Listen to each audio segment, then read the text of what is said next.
சாயப்பாவுடைய பார்வை உங்கள் மீது பட்டால் மட்டுமே உங்க துன்பங்கள் தீரும்.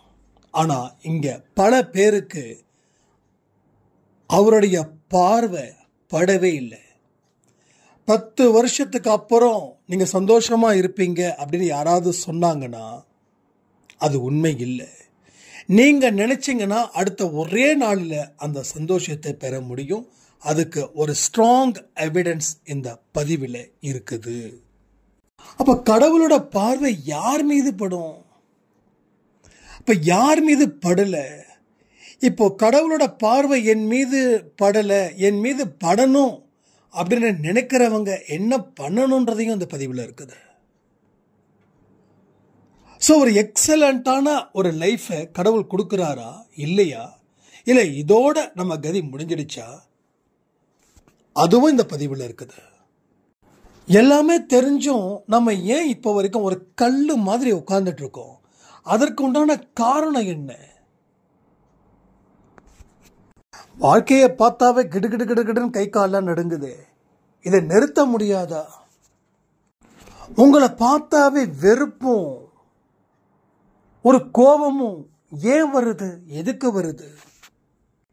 இது எல்லாமே இந்த பதிவில் இருக்கு. நடக்குமா நடக்காதா அதுவும் இந்த பதிவில் இருக்கு. ஸோ கவனமாக கேளுங்க. ஒரு கமெண்ட்டும் நம்ம அன்பை சாய் குடும்பத்துக்கு மிக மிக முக்கியம். மனம் விட்டு பேசுங்க. சாயப்பா அள்ளி அள்ளி கொடுப்பாரு உங்களுக்கு.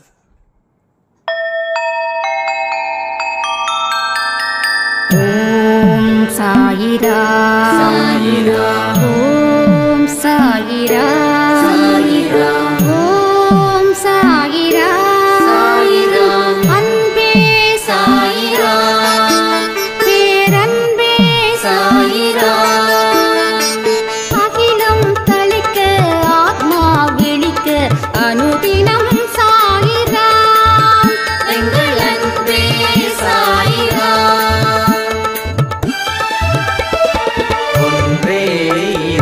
ஒன்றே பூமிக்கென்றும் சாயிரா, சரணம் சாயிரா, நன்றே செய்து வாழ்வோம், நாம் ஒன்றே செய்து வாழ்வோம், அன்பே சாயிரா.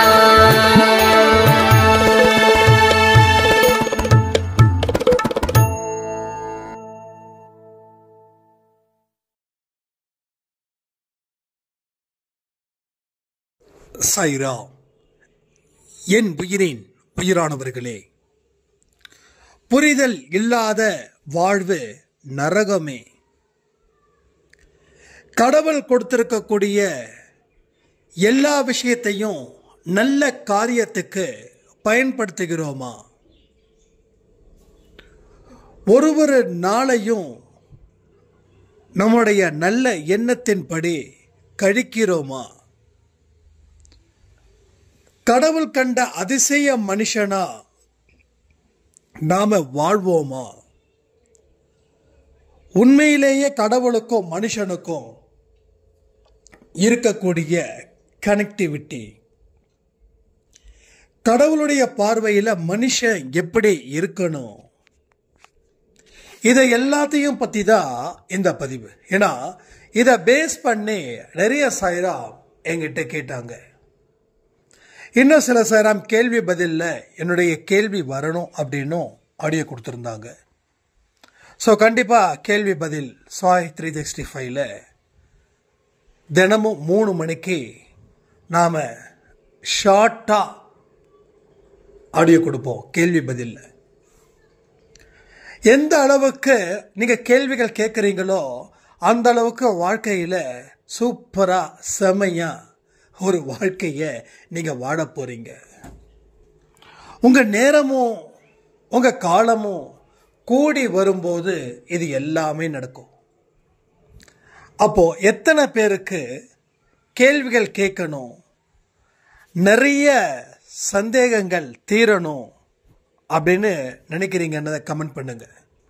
ஸோ இப்படிப்பட்ட மனநிலையில் இருக்கிறவங்களுக்கு காலமும் நேரமும் கூடி இருக்குது. உங்க வாழ்க்கையில விட்டதை பிடிக்க போறீங்க. உங்க வாழ்க்கையில இது ஒரு பொற்காலமா மாறப்போகுது. ஸோ லைஃப் அப்படின்னா பயப்பட வேண்டிய அவசியமே இல்லாம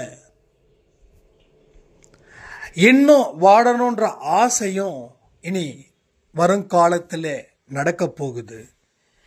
இது எல்லாமே ஒன் பை ஒன்னா உங்க வாழ்க்கையில இனி நடக்கும், நடந்தே தீரும். ஆனா உங்க மனசுல ஆழமான கேள்விகள் இருந்துச்சுன்னா அது நடக்கும். இல்ல 10ஓட 11 இந்த அன்பே சாய் ஆடியோ போகுதுன்னா இன்னும் அந்த நேரம் உங்களுக்கு வரலன்னு அர்த்தம்.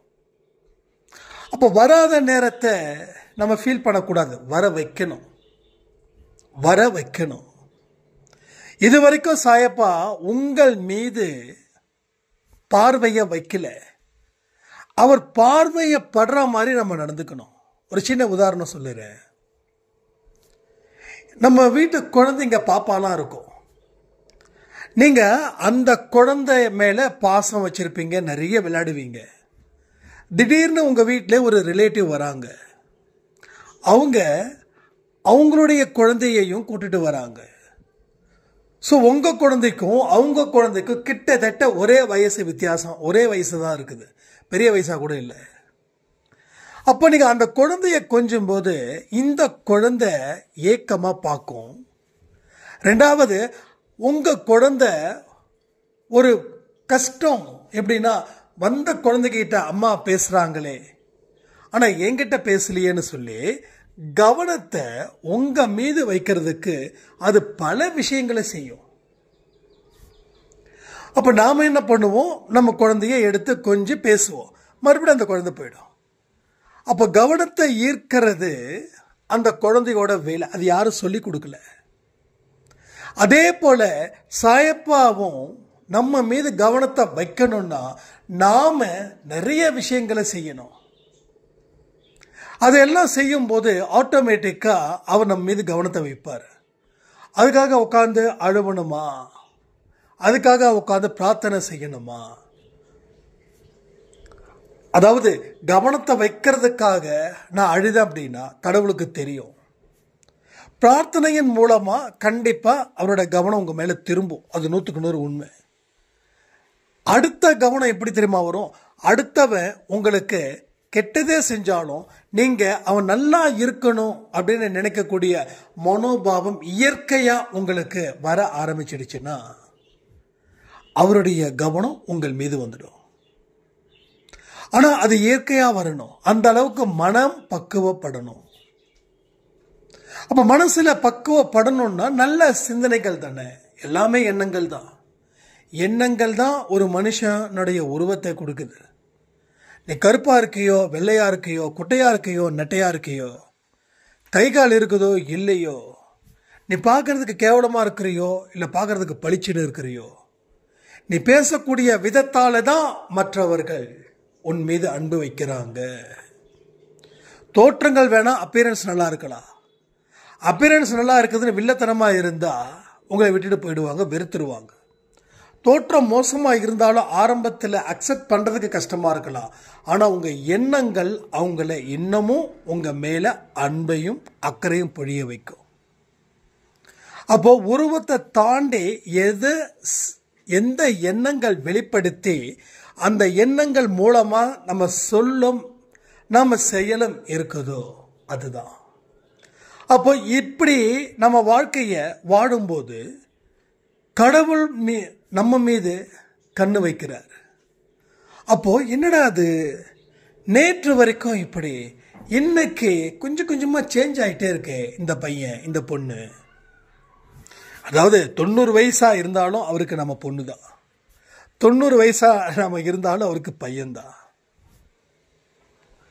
அப்ப தோணும், என்ன இது இப்படி நடக்குது, இப்படியெல்லாம் நம்ம பொண்ணு செய்யாதே, சரி பார்ப்போம் இன்னைக்கு மட்டும்தான் இந்த நல்ல எண்ணங்களா இல்ல நாளைக்கே வருதான். அப்ப தொடர்ந்து அந்த மாதிரி உங்க எண்ணங்கள் இருக்க இருக்க கடவுள் அவருடைய அட்டென்ஷன் உங்க மேல நிறைய படுது. சாயப்பாவுடைய கவனம் எங்க வருது? இதுவரைக்கும் கவனிக்காத ஒரு தாத்தா இப்ப கவனிக்க ஆரம்பிக்கிறார் உங்களை. என்னமோ தெரியல, குழந்தை மாறுது. நான் கூட சும்மா ஒரு டெம்பரவரியா மாறி இருக்குதுன்னு நினைச்சா இது நிரந்தரமா இல்ல மாறி இருக்குது. அப்போ இந்த குழந்தைக்கு நிரந்தரமான பிரச்சனை ஒன்று இருக்குமே, அது என்னப்பா அப்படின்னு சொல்லி பார்ப்பார். பார்த்துட்டு, ஓ இதுதான் பிரச்சனையா, இதுக்கு தான் இந்த குழந்தைக்கு இவ்வளோ பிரச்சனை இருக்குதா, போன ஜென்மத்தில் இவ்வளோ தப்பு பண்ணியிருக்குதா, போன ஜென்மத்தில் இவ்வளவு கஷ்டத்தை மற்றவங்களுக்கு கொடுத்துருக்குதா, என்னடா இது அப்படின்னு சொல்லி தவிக்க ஆரம்பிச்சிடுவார். ஸோ இதற்கு முன்னாடி அவர் தவிக்கலை, உங்களை தவிர்க்கவும் இல்லை, தவிக்கவும் இல்லை. ஆனால் இப்போ உங்களை தவிர்க்க முடியல, ஆனால் தவிக்கிறாரு, ஏதாவது ஒன்று நல்லது செய்யணும். அப்போ இன்னமும் உங்களுக்கு நல்லது செய்யக்கூடிய ஒரு விஷயத்த உங்கள் கண்களுக்கோ உங்கள் காதுகளுக்கோ கொடுக்குறாரு. லைக் அன்பே சாய் போல. அப்போ ஏதோ ஒரு விஷயத்த உங்களுக்கு தொடர்ந்து புகுத்திக்கிட்டே இருக்கிற காரணம், இன்னமும் நீ மெச்சூர்ட் ஆகு, இன்னமும் உன்னோட கேள்விகளுக்கு பதில்கள் சந்தோஷ் மூலமாக சொல்கிறேன். இல்லை இன்னும் சில அன்பே சாயப்பாவோட சேனல்ஸ் வச்சுருக்காங்க இல்லையா, அவங்க மூலமும் நான் சொல்லுவேன். நீ கவலைப்படாம இரு, எல்லாத்தையும் உனக்காக ஏற்றுக்கோ, வழியை ஏற்றுக்கோ, இன்னும் நல்ல எண்ணங்களை புகுத்து, இன்னும் பல விசேஷமான தருணங்கள் உன் வாழ்க்கையில் வரும் அப்படின்னு. இப்போ புரியுதா உங்களுக்கு? ஏற்கனவே அவரோட பார்வை நம்ம மீது படும்போது பிரச்சனை இல்லை. நான் சொன்ன மாதிரி தான், காலமும் நேரமும் கூடி வரும்பொழுது உங்கள் கர்மாக்கள் முடிவு பெறும்போது, அதாவது இதுக்கு மீனிங் பின்னாடி இருக்கக்கூடிய ஒரு மீனிங் என்னன்னா, உங்கள் கர்மா முடியும் தருணம் கடவுளுடைய பார்வை உங்கள் மீது. அப்போ உங்கள் கர்மா எப்படி முடியுதுன்னு தெரியணும்ல. அப்போது பாவங்களை ஸ்டார்ட் பண்ணலை, நீங்கள் பாவங்களை நிறுத்திட்டீங்க. அப்போது பழைய கர்மாவை நீங்கள் அனுபவிக்கிறீங்க. நான் ஒரு கொலை பண்ணிட்டேன், ஜெயிலில் பிடிச்சி போட்டாங்க. ஸோ இன்னொரு கொலை பண்ணுறேன், அப்போ என்ன பண்ணுறாங்க, அதுக்கு உண்டான சிறை தண்டனை அதிகரிக்குது. இப்போ ஒரு கொலை பண்ணதுக்கு எனக்கு ஒரு 20 வருஷம், அப்போது 10வது வருஷம் 11வது வருஷம் ஒவ்வொரு வருஷமான சிறையில் கழிக்கிறேன். ஃபைனலி 20வது வருஷம் நான் வெளில வந்துடுறேன். ஏன்னா மறுபடியும் கொலை பண்ணாதான் மறுபடியும் சிறை. நான் பண்ணுவேன்னா மாட்டேன். அதே போலதான் இங்க பாவங்கள் நிறுத்தப்பட்டதால காலமும் நேரமும் கூடி வருது. அதனால உன் வாழ்க்கையில நல்லது நடக்க போகுது. அதனால கடவுள் உன் மீது பார்வையை வைக்கிறார். அவங்க முதல் பாட்டு. 2வது பாட்டு தான் நான் சொல்லிட்டு இருக்கேன். அவர் மீது கவனத்தை வைக்கணும்னா அந்த குழந்தை எப்படி பெத்த தாய் மீது தன் மீது கவனத்தை வைக்கணும்னு நினைச்சு அது ஒன்று சேட்டை பண்ணும், இல்லை அழுவும், இல்லை சிரிக்கும், இல்லை ஓடி கண்டுபிடிச்சிக்கும். நல்லா யோசிச்சு பாருங்க. இந்த 4ல் ஏதாவது ஒன்று செய்யும். ஆனால் முக்கால்வாசி இப்போ இருக்கிற குழந்தைங்க அடம் பிடிக்குதுங்க. எப்பயோ விழுந்ததுக்கு இப்போ தான் விழுந்த மாதிரி ஒரு சீன் போட்டு கிரியேட் பண்ணும். நான் விழுந்துட்டேன், எனக்கு வலிக்குது அப்படின்னு சொல்லி ஒரு பொய்யான அழுகை. அம்மா அந்த காலை பிடிச்சி விட்டு கையை பிடிச்சி விட்டு ஒன்றும் இல்லைன்னு சொல்லி தலையை தடவி கொடுக்கும்போது அந்த குழந்தைக்கு வலி போயிடும். அடுத்த நிமிஷம் விளையாட ஆரம்பிச்சிடும். அப்போ அவரோட அட்டென்ஷன், அந்த மாதிரி அட்டென்ஷனை நீங்கள் இவருக்கு இந்த மாதிரி எண்ணங்களை வெளிப்படுத்தும் போது அவர் உங்கள் மீது கவனத்தை வைக்கிறார். இன்னொரு விஷயம் என்ன சொல்லணும்னா, நாம் நேற்று கொடுத்த பதிவில் ஒரு சாய்ராம் எனக்கு வாட்ஸ்அப்பில் ஆடியோ கொடுத்துருந்தாங்க. என்ன தெரியுமா, சாய்ராம் ஆக்சுவலி 5 வருஷத்துக்கு அப்புறம் தான் என் லைஃபே ரெடி ஆகும். ஐ திங்க் 2030 சொன்ன மாதிரி எனக்கு ஞாபகம். 5 வருஷம்னா தானே, 2030 தான் எல்லாமே நல்லபடியாக நடக்கும் அப்படின்னு சொன்னாங்க. ஆனால் எல்லாரும் அதே தான் சொன்னாங்க. ஆனால் உங்கள் பதிவில் மட்டும் இந்த நிமிஷம் கூட ஒரு மாற்றத்தை ஏற்படுத்த முடியும்னு ஒரு பதிவில் நீங்கள் சொன்னீங்க. அதை நேற்று காலையில் கொடுத்ததில்லையோ நைட்டு கொடுத்ததில்லையோ எதில் சொன்னாங்கன்னு தெரியல. ஐ திங்க் காலையில் கொடுத்ததாக தான் இருக்கும்னு நினைக்கிறேன். ஏன்னா நேற்று தான் அவங்க ஆடியோ கொடுத்துருந்தாங்க. சாரி நேற்று நைட் ஆடியோ கொடுத்துருந்தாங்க. சாரி நேற்று நைட்டு 8 மணி ஆடியோவில், பட் எதில் சொல்கிறேன்னு தெரியல, ஏதோ ஒன்று. ஆனால் நேற்று கொடுத்த 2ல் ஏதோ ஒரு ஆடியோ. அப்போ இந்த நொடி நீங்கள் நினச்சிங்கன்னா நடக்கும் அப்படின்னாங்க. அப்போ எனக்கு திடீர்னு ஒரு விதமான ஒரு நம்பிக்கை வந்துச்சு.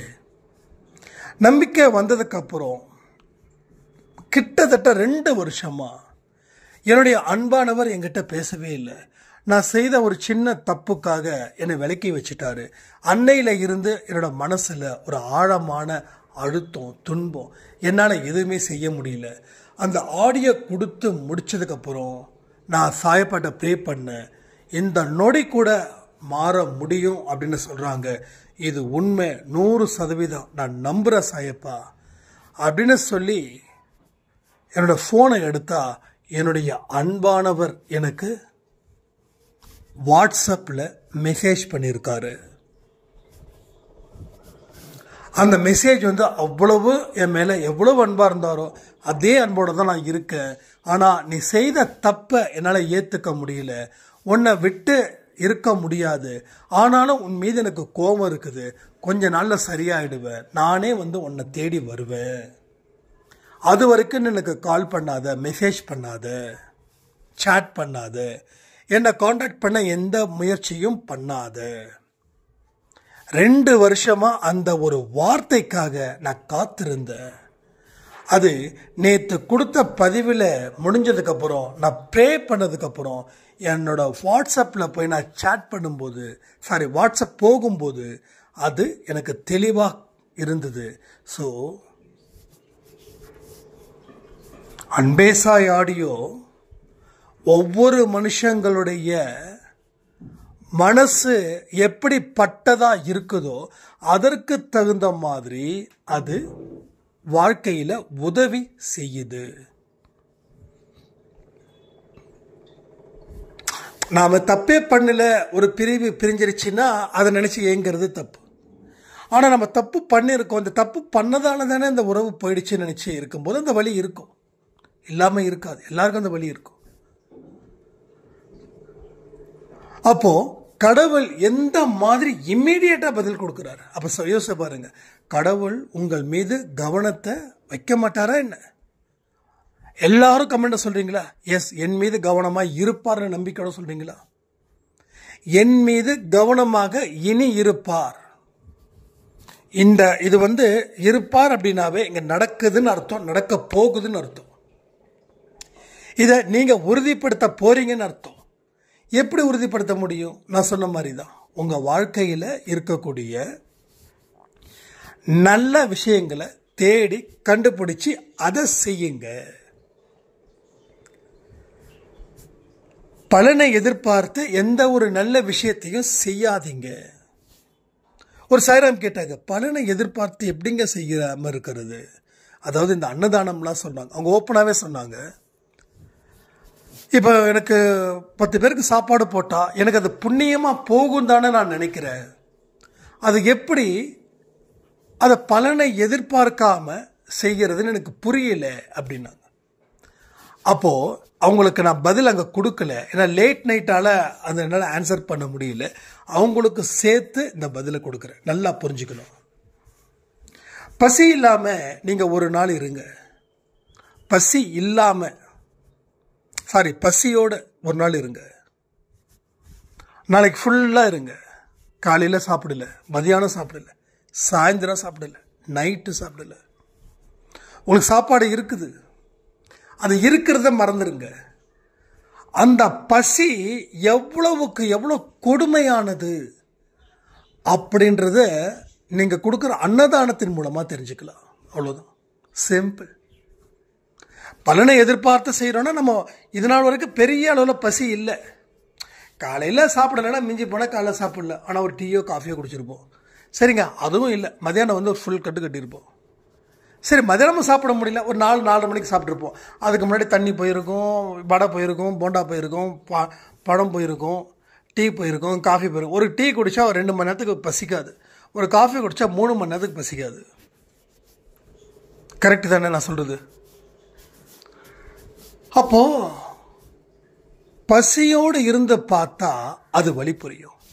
பசியோட நாம் இருந்தோமே, அப்போ இவர் பசியோடு தானே இருக்கிறாரு அப்படின்னு சாப்பாடு போடும்போது அந்த இடத்துல பலனை எதிர்பார்த்து சாப்பாடு போட மாட்டோம். நான் இப்பயே சொல்கிறேன், ஈரோடில் சரவணபவன் ஹோட்டலுக்கு முன்னாடி அந்த ஹோட்டலில் இருக்கிற ஒரு ரோஸ்ட்டு எனக்கு ரொம்ப பிடிக்கும், ரயில்வே ஸ்டேஷனுக்கு ஏற்ற மாதிரி. அப்போ நான் போய் நிற்கிறேன், நான் சொல்லியிருக்கேன் ஏற்கனவே. அப்போ கிட்டத்தட்ட ஹோட்டல் ஃபுல்லாக க்ரௌடு, உட்கார இடம் இல்லை. இன்னும் சில பேர் சாப்பிட்றதுக்கு முன்னாடி போய் நிற்கிறாங்க. அது எனக்கு ரொம்ப கஷ்டம். ஒருத்தங்க சாப்பிட்றாங்கன்னா அவங்க முன்னாடி போய் நின்னா எப்படா நீ சாப்பிட எந்திரிப்ப, நான் எப்படா உட்காரதுன்னு. அப்போ அவங்கள அவசரப்படுத்தக்கூடாதுன்னு சொல்லி நானும் விஷ்ணுவும் வெளியில் வந்துட்டோம். அதுக்கு போகணும்னு சொல்லி தான் ட்ரெயினில் போனோம், இல்லாட்டி பைக்கில் போயிருப்போம், இல்லாட்டி காரில் போயிருப்போம், எங்கேயோ சம்திங் போயிருப்போம். அந்த ஹோட்டலில் பிடிக்கணுன்றதுக்காக. ஆனால் கடைசியில் வந்து என்னாச்சுன்னா வெளியில் வந்துட்டோம். அது கேஷியர்கிட்ட கேட்கும்போது, என்ன சார் டேபிள் இல்லையா, அந்த ஏசி ரூம் கூட இருக்குன்னு சொல்லுங்க, அதில் கூட இது பண்ணுங்களேன். இல்லை இல்லைங்க, அது 12 மணிக்கு தாங்க சர்வீஸ் அப்படின்ற. அவர் பாடுக்கும் சொல்லிவிட்டு அவர் பாடுங்க விட்டார். இப்போ வெளியில் நின்றுட்டுருக்கோம். இந்தாடா வேறு எந்த பக்கம் ஹோட்டல்ஸ் இல்லை, அந்த சைடில் ஹோட்டல் இருக்கிற மாதிரி தான். ஓகே, இப்போ எங்கேயுமே இல்லை. சரி வீட்டுக்கே போயிடலாமா அப்படின்னு தோணும்போது தான் ஒரு வயசான ஒரு பாட்டிமா வந்தேன். பாட்டிமா வந்து, தம்பி என்னுடைய பேர பசங்க மாதிரியே இருக்கீங்கப்பா நீங்கள், எனக்கு ஏதாவது ரொம்ப பசிக்குது காலையில் இருந்து, எனக்கு ஏதாவது வாங்கி தர முடியுமா தயவு செய்து அப்படின்னாங்க. அவங்க கேட்கும்போது அவ்வளோ அந்த கண்ணீர், அது வந்து அந்த கண்ணில் இருக்கக்கூடிய அந்த கண்ணீரை பார்க்கும்போது அந்த அம்மா பசியோடு இருக்கிறது நல்லா தெரிஞ்சுது. சரிம்மா என்னம்மா வேணும்னா, தக்காளி சாப்பாடு மாதிரி வாங்கி தரீங்களா தம்பி அப்படின்னாங்க. அங்கே போய் கேட்டால் தக்காளி சாப்பாடு இல்லை, தோசை தான், ரோஸ்ட்டு தான் இருக்குதுன்னு. அம்மா ரோஸ்ட்டு தான் இருக்குது பரவாயில்லையா, சரி சாமி ஏதாவது வாங்கி கொடுங்க சாமி அப்படின்னாங்க. அப்போது ரோஸ்ட்டு ஆர்டர் பண்ணுறாரு விஷ்ணு, அதாவது பார்சலுக்கு. அப்போது இதை வந்து நம்ம வந்து ஒரு பலனாக எதிர்பார்க்கல, இந்த அம்மாவுக்கு சாப்பாடு கொடுத்தா என் பாவம் தீரும்னு எதிர்பார்க்கல. ஏன்னா அதே பசியோட நானும் நம்ம விஷ்ணு சாயும் இருந்தோம். சாய்பா கோயிலில் தான் அந்த சாப்பாடு கிடைச்சிது, வயிறு நிறைய. யோசிச்சு பாருங்க. அப்போ அந்த பசி எனக்கு இருந்ததால், அந்த பசியோட கொடுமையை நான் அனுபவிச்சதால அந்த அம்மாவுக்கு சாப்பாடு வாங்கி கொடுக்கறது நேச்சுரலாக போயிடுச்சு எனக்கு. அதாவது என்னுடைய வயிற்றுக்கு நானே சாப்பிட்ற மாதிரி. அடுத்தவங்களுக்கு உதவி பண்ணுறது உங்களுக்கே நீங்கள் உதவி பண்ணுவதற்கு சமம். இது நம்ம நிறைய சொல்லியிருக்கோம். உதவியை எதிர்பார்த்து செய்யலை.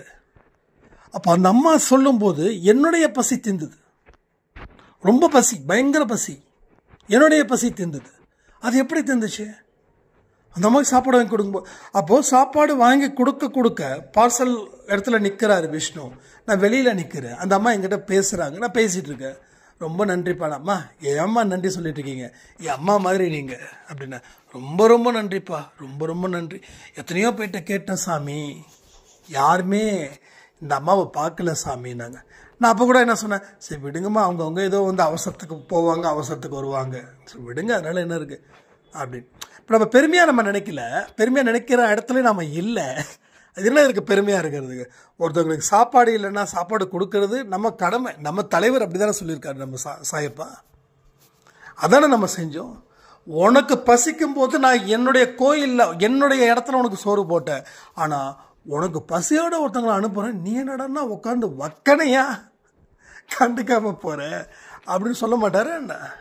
நமக்கு தோணாது, சட்டு போட்டு நம்ம டக்கு டக்கு பண்ணி விட்ருவோம் எதுவாக இருந்தாலும். அப்போ இது ஏன்னா அந்த வலி எனக்கு தெரியும். சரி, இப்போ அந்த அம்மாவுக்கு சாப்பாடு கிடைச்சது, நான் அந்த ஹோட்டலில் சாப்பிடணும்னு முடிவு பண்ணதால் விஷ்ணு சாய் வந்து இங்கே 2 இடம் காலியாகிடுச்சு, நான் சீட்டு போட்ட வந்து சாப்பிடுங்க, வந்து உட்காந்துருங்க நீங்கள் அப்படின்னு. அதுக்கப்புறம் சாப்பிட்டு வந்தோம். இப்போது அந்த அம்மாவோட பசியும் தீர்ந்தது, என்னுடைய ஆசையும் அந்த ஹோட்டலில் சாப்பிடும் தீர்ந்துச்சு. அதுக்கப்புறம் வீட்டுக்கு போகணும். இதான் நடந்தது. அப்போது நாம் வந்து இந்த மாதிரியான விஷயங்களை கேள்விகள் மூலமாக தான் நீங்கள் பதில்களை பெறவே முடியும். அப்போ இந்த மாதிரி கேள்விகளை நீங்கள் நிறைய கேட்கும்போது அதுக்கு உண்டான ஆன்சர் வந்து உங்களுக்கு டேம் ஷூர் கிடைக்கும். அப்போ அந்த ஆன்சர் இது பண்ணும்போது, இப்போ நாளைக்கு நீங்கள் உதவி பண்ணும்போது உங்களுக்கு பசியோட நீங்கள் இருந்த அனுபவம் இருக்குதான்னு பாருங்கள், ரைட்டா? அப்படி இல்லைன்னா உங்கள் வயிற்றை காய போடுங்க. நீங்கள் காலையில் சாப்பாடு எடுக்காதீங்க, மத்தியான சாப்பாடு எடுக்காதீங்க. அந்த பசியோட ஃபீல் புரிஞ்சுக்கிட்டதுக்கப்புறம் நீங்கள் சாப்பிடுங்க. இப்போ யாராவது உங்களுக்கு முன்னாடி வந்து நின்னாங்கன்னா ஓடோடி போய் உதவி பண்ணுவீங்க. யாருமே சாப்பிடாம இருக்கக்கூடாது, அதையும் நீங்கள் மனசில் நினைப்பீங்க. ஸோ இப்படி தான் நம்ம பலனை எதிர்பார்க்காம நம்ம உதவி செய்யவே முடியும். இதை மைண்டில் வச்சுக்கோங்க. அப்போ இத்தனை நாள் நீங்கள் பலனை எதிர்பார்த்து உதவி பண்ணீங்கன்னா அந்த உதவி உண்மையான உதவிகள் இல்லை. ஓப்பனாக நான் கேட்குறேன், ஆனஸ்டாக கேட்குறேன். எத்தனை பேர் பலனை எதிர்பார்த்து உதவிகள் செஞ்சீங்க? எத்தனை பேர் நான் அப்போ சொன்னதை வச்சு உதவிகள் செஞ்சீங்க? இதை கொஞ்சம் கமெண்ட் பண்ணுங்க. ஏன்னா அன்பே சாயில எல்லா விஷயத்தையும் டிஸ்கஷன் பண்ணணும். இங்கே ஐயோ நம்ம இப்படி சொன்னால் மற்றவங்க இதை பார்ப்பாங்களே, அதெல்லாம் ஃபீல் பண்ணாதீங்க. ஏன்னா என்னைக்கு ஒரு ஓப்பனாக ஒரு முடிவு பண்ணுறீங்களோ அன்னைக்கு நீங்கள் திருந்துவதற்கு உண்டான ஒரு வாய்ப்பாக அது அமையும். இப்போ நம்ம ஒரு பலனை எதிர்பார்த்து செய்கிறோன்னா நம்ம தப்பு பண்ணியிருக்கோம்னு அர்த்தம். இப்போ இந்த வார்த்தையை நம்ம சொன்னதால் நீங்கள் இந்த வார்த்தையை சொன்னதால் இனி அந்த பசியோட கொடுமையை நம்ம அனுபவிக்கணும் அப்படின்ற ஒரு நிலைமைக்கு போயும் வரலாம். இல்லை இவர் சொல்லும் போதே எனக்கு அந்த பசி எப்படிப்பட்டதாக இருக்குதுன்னு புரிஞ்சிக்க முடியுது அப்படின்ற ஒரு நிலைமைக்கு வரலாம். இப்போ நீங்கள் செய்யக்கூடிய உதவிகள் அவர் உங்கள் மீது கவனத்தை வைப்பார். ஸோ இதை தான் நம்ம புரிஞ்சிக்க வேண்டிய விஷயம். இதை மட்டும் நம்ம ஆழமாக தெளிவாக புரிஞ்சுக்கிட்டா இங்கே எல்லாமே நமக்கு நல்லபடியாகவே நடக்கும். பலனை எதிர்பார்க்காத செய்யும் உதவி கடவுளுடைய மனதை குளிர்விக்குது. இப்போ என்ன நடக்குதுங்க அப்படின்னா, உங்களுடைய குறைகள் நிறையாக்கப்படும். எதெல்லாம் இல்லைன்னு சொல்றீங்களோ அது எல்லாமே முழுமை அடையும். ரெண்டாவது, உங்க கர்மா என்ன 10 வருஷத்துக்கு இருக்குது அப்படின்னா அதுவும் படிப்படியாக குறையும். 10 வருஷமா இருக்குதுன்னா ஒரே வருஷத்துல கர்மா குறையும். இப்ப இந்த அம்மா எப்படி சொன்னாங்க, 5 வருஷத்துக்கு அப்புறம்தான் எல்லாமே நல்லபடியா நடக்கும் அப்படின்னும் போது ஒரு நொடியில அவங்க வாழ்க்கையே மாறுது. இதெல்லாம் உண்மையான வார்த்தைகள், உண்மையான விஷயங்கள். அதை நம்ப மறுக்குதுன்னா நம்ம மனசு அந்த அளவுக்கு அலட்சியமா இருக்குதுன்னு அர்த்தம். இல்ல மனசு அந்த அளவுக்கு விரக்தியோட வெளிப்பாடா இருக்குதுன்னு அர்த்தம். ஒண்ணு மனசு விரக்தியோட இருக்கணும், இல்ல மனசு அலட்சியப்படுத்துன்னு அர்த்தம். ஆனா எத்தனை நாள் அலட்சியப்படுத்திக்கிட்டும் வெறுப்போடமோ இருப்பீங்க. அப்போ ஒரு நாள் இல்ல ஒரு நாள் மாட்டுவீங்க தானே. அப்ப பதில் சொல்லி ஆகணும் தானே. நீங்களா போய் கடவுள்கிட்ட சரண்டர் அடைஞ்சிட்டா பிரச்சனை இல்லை. ஆனா கடவுளா உங்களை பிடிச்சாருன்னா பிரச்சனை. கொலை குற்றவாளி கொலை பண்ணிட்டு தப்பிக்க நினைச்சுக்கிட்டே இருந்தா தப்பிக்க தப்பிக்க தப்பிக்க தப்பிக்க ஒரு நாள் மாட்டும் போது ஒட்டுமொத்தமா அவன் வாழ்க்கையே பாழாயிடும். ஆனா கொலை பண்ணிட்டு சரண்டர் ஆயிட்டான் அப்படின்னா அவனுக்கு ஒரு கிரேஸ் பீரியட் மாதிரி கொடுத்து அதற்கு உண்டான காரணத்தை விசாரிச்சு ஒரு மினிமம் கேரண்டியோட வெளில வந்துருவாங்க. இல்லைன்னா இன்னும் ஜாஸ்தியாகும். தப்பிக்க தப்பிக்க தப்பிக்க தப்பிக்க இன்னும் தண்டனைக்கு உண்டான காலமும் அதிகமாகும். அப்போ நாம ஏன் கடவுள் நம்மளை பிடிக்கிற வரைக்கும் நம்ம தப்பிக்க நினைக்கணும்? அதுக்கு இப்பவே அதுக்கு உண்டான வழிகளை நம்ம பார்க்க வேண்டாமான்னு. அப்ப எல்லா விஷயத்தையும் நீங்க முடிவு பண்றதை பொறுத்து தான் கடவுள் உங்களுக்கு நல்ல வாழ்க்கையை கொடுக்கணுமா இல்லை இப்படியே விட்டுடலாமான்னு தோணுது. அப்ப அவருடைய மனசை சரி பண்ணுங்க. அவருடைய கவனத்தை உங்கள் மீது வைக்க முயற்சிகளாவது செய்யுங்க. அடுத்து முயற்சியாவது எடுங்க. எதுவுமே பண்ணாம நான் இப்படிதான் உட்காந்துட்டு இருப்பேன் அப்படின்னா நமக்கு அசிங்கமா இருக்குதா இல்லையா சொல்லுங்க. யோசிச்சு பாருங்களேன். நம்ம என்னைக்கா நம்ம மதிச்சிருக்கோமா? ஆனஸ்டா கேட்கிறேன், எத்தனை பேர் உங்களை நீங்க மதிச்சிருக்கீங்க? அப்போ நீங்க மதிக்கிற அளவுக்கு நீங்க தகுதி இல்லாதவர்களா இருக்கும்போது மற்ற மனிதர்கள் எப்படி உங்களை மதிப்பாங்க? எதை வச்சு மதிப்பீடு செய்வாங்க? அப்போ நம்ம என்னதான் சொல்ல வரோம்? நான் ஓப்பனா உங்ககிட்ட கேட்கிறேன், என்னதான் சொல்ல வரீங்க? வாழ முடியாதுன்னு முடிவு எடுத்துட்டீங்களா, இல்லை வாழ முடியும்னு முடிவு எடுத்துட்டீங்களா, இல்லை வாழ முடியும்னு முடிவு எடுத்துட்டு அதுல உங்களுக்கு ஏதாவது பிரச்சனைகள் இருக்கா? இல்லை இதெல்லாம் யோசிச்சு பார்க்கறதுக்கு வியப்பா இருக்குதுன்னு நினைக்கிறீங்களா? இல்லை இது நடக்குமா நடக்காதா? 1000 கேள்விகள் நான் எழுப்புறேன், 1000 சந்தேகங்கள் உங்க மேல வருது. இது எல்லாத்துக்கும் நீங்க பதில் கொடுக்கணும் அப்படின்னு நான் எதிர்பார்க்கிறேன். அது நீங்கள் வாட்ஸ்அப்லேயும் கொடுங்க, இல்லை கமெண்ட் செக்ஷன்லேயும் கொடுங்க. கமெண்ட்டில் ரொம்ப பர்சனலாக தயவுசெய்து பேசாதீங்க. ஏதாவது பர்சனலாக பேசுகிற மாதிரி இருந்தால் நான் டெலீட் பண்ணிடுறேன் அந்த கமெண்ட்டை. அதனால் ரொம்ப ஓவர் பர்சனலாக தயவு செய்து பேசாதீங்க. ஏன்னா இது ஒரு பப்ளிக்கான ஒரு இடம். இதில் என்ன பேசுனாலும் எல்லாருக்கும் தெரியும். அதனால் மேலோட்டமாக பேசக்கூடிய வார்த்தைகள் பேசுங்க. ரொம்ப டீப்பாக ரொம்ப டீட்டெயில்டாக பேசணுன்னா எனக்கு வாட்ஸ்அப்பில் ஆடியோ பண்ணுங்கள். ஸோ நிறைய விஷயங்கள் நம்ம தொடர்ந்து பேசிக்கிட்டு தான் இருக்கிறோம். எதுக்குன்னா வாழ்க்கையில் வாழ்வதற்கு அர்த்தத்தையும் தேடுறோம், நல்ல ஒரு வழியையும் தேடுறோம். அந்த அர்த்தமும் வழியும் அன்பே சாயில என்னைக்குமே இருக்குதுன்னு சொல்லி இந்த பதிவை நான் முடிக்கிறேன். மீண்டும் 3 மணிக்கு சாய் 365ல் கேள்வி பதில் பாணியில் உங்களுக்கு வரும்னு சொல்லி இந்த ஆடியோவை நான் முடிக்கிறேன். ஜெய் சாய்ராம்.